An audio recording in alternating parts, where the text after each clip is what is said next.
Shalom, salam sejahtera dalam kasih Tuhan kita Yesus Kristus. Mari kita beribadah pada malam hari ini melalui tulisan yang diinspirasikan dalam buku Roh Nubuat Maranatha halaman 335 dengan judul Penghukuman 1000 tahun. Kita bersatu dalam doa. Tuhan Bapa di sorga, terima kasih banyak untuk sepanjang satu hari kami sudah beraktivitas dan Tuhan sudah berkati. Saat ini Tuhan, kami semua memohonkan karuniakanlah kepada kami Roh Kudus. Buatlah kami mengerti apa yang kami pelajari, apa yang kami dengarkan, apa yang kami renungkan saat ini. Dalam nama Yesus kami berdoa. Amin. 1 Korintus 6 ayat 3. Tidak tahukah kamu bahwa kita akan menghakimi malaikat-malaikat? Jadi apalagi perkara-perkara biasa dalam hidup kita sehari-hari.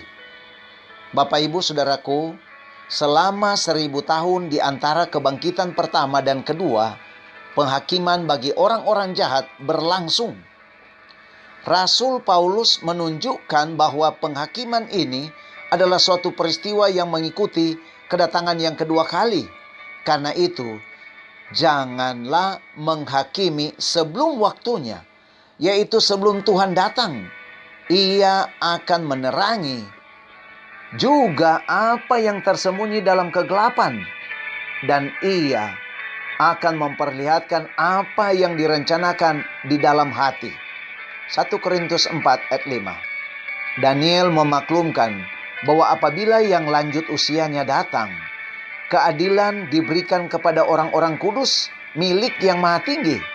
Daniel 7 ayat 22. Pada saat ini, orang-orang benar memerintah sebagai raja-raja dan imam bagi Allah. Yohanes dalam Wahyu berkata, "Aku melihat takhta-takhta dan orang-orang yang duduk di atasnya. Kepada mereka diserahkan kuasa untuk menghakimi.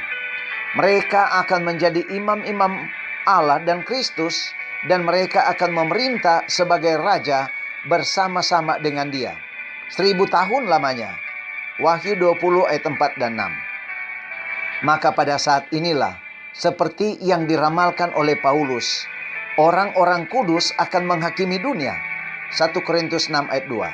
Bersama dengan Kristus mereka menghakimi orang-orang jahat, membandingkan perbuatan mereka dengan buku undang-undang, yaitu Alkitab, dan memutuskan tiap-tiap perkara sesuai dengan perbuatan yang dilakukan dalam tubuh. Kemudian bagian yang harus diderita oleh orang-orang jahat dibagi-bagi sesuai dengan perbuatan mereka dan dicatat di bawah nama mereka di dalam buku kematian. Setan dan malaikat-malaikatnya yang jahat juga akan dihakimi oleh Kristus dan umatnya. Paulus berkata, "Tidak tahukah kamu bahwa kita akan menghakimi malaikat-malaikat?" Ayat 3. Dan Yehuda menyatakan bahwa malaikat-malaikat yang tidak taat pada batas-batas kekuasaan mereka, tetapi yang meninggalkan tempat tinggal mereka dengan belenggu abadi di dalam dunia kekelaman sampai penghakiman pada hari besar. Yehuda 6. Bapak Ibu kekasih Tuhan, pada akhir masa 1000 tahun, kebangkitan kedua akan berlangsung. Lalu orang-orang jahat akan bangkit dari kematian dan muncul di hadapan Allah untuk pelaksanaan hukuman yang telah tertulis. Begitulah sang pewahyu.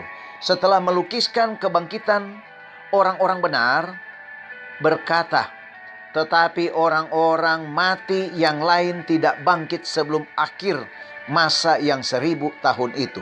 Wahyu 20 ayat 5. Dan Yesaya memaklumkan mengenai orang-orang jahat. Mereka akan dikumpulkan bersama-sama seperti tahanan dimasukkan dalam liang. Mereka akan dimasukkan dalam penjara dan akan dihukum sesudah waktu yang lama. Yesaya 24 ayat 22.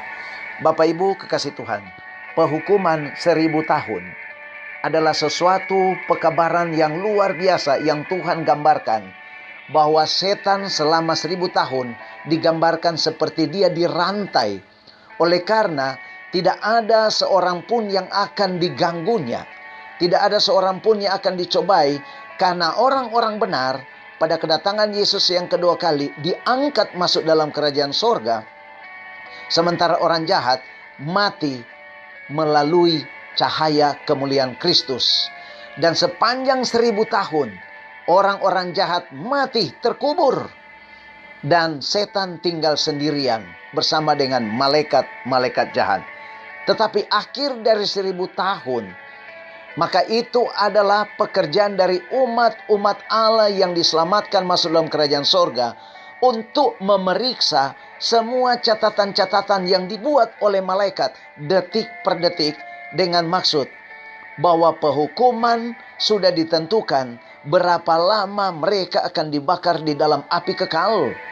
Malaikat-malaikat setan dan Lucifer sendiri bersama dengan orang-orang jahat akan dibakar di dalam api neraka pada waktu kedatangan Yesus yang ketiga kali, yaitu Yerusalem baru turun dari surga. Saudaraku, mari saya dan saudara harus tetap setia. Kita mau pulang ke surga pada hari kedatangannya yang kedua kali. Kita berdoa. Tuhan Bapa di surga, terima kasih banyak. Pengetahuan kami ditambahkan oleh Tuhan. Iman kami semakin bertumbuh di dalam kasih Yesus Kristus. Bahwa pentingnya kami Tuhan mempersiapkan diri. Bila mana Engkau datang pada kali yang kedua, kami akan selamat dan akan menjadi hakim selama 1000 tahun, akan memeriksa semua catatan-catatan yang dibuat oleh malaikat-malaikat kudus. Terima kasih Tuhan.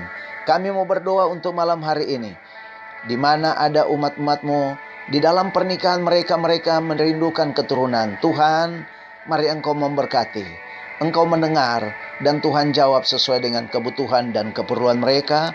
Ampuni dosa kami yang banyak Tuhan. Dalam nama Yesus kami berdoa. Haleluya. Amin.